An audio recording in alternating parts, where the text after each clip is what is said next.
In this video, I'll show you how to create the 1/2 left purl cross without a cable needle. The 1/2 left purl cross cable uses 3 stitches, and we rearrange one stitch over the other 2 so that the knit stitch crosses up and to the left. To create the 1/2 left purl cross cable without a cable needle, slip the next stitch purlwise onto the right needle. Purl the next 2 stitches from the left needle.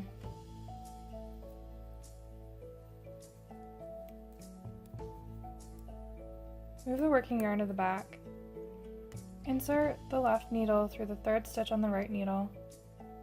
Slip all 3 stitches off from the right needle, and then pick the 2 stitches back up that were dropped with the right needle. Knit the stitch on the left needle. This creates a 3-stitch cable with 1 knit and 2 purl stitches, where the knit stitch crosses over the purl stitches upwards and to the left. Let's go over that 2 more times. With the yarn and back, slip the next stitch purlwise onto the right needle. Purl the next 2 stitches on the left needle.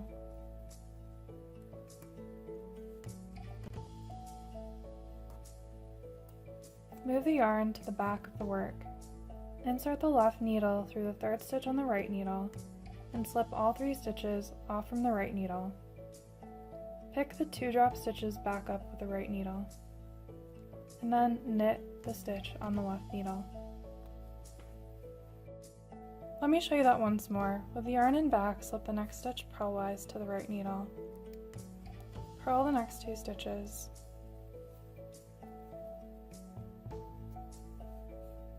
Put the yarn to the back of the work.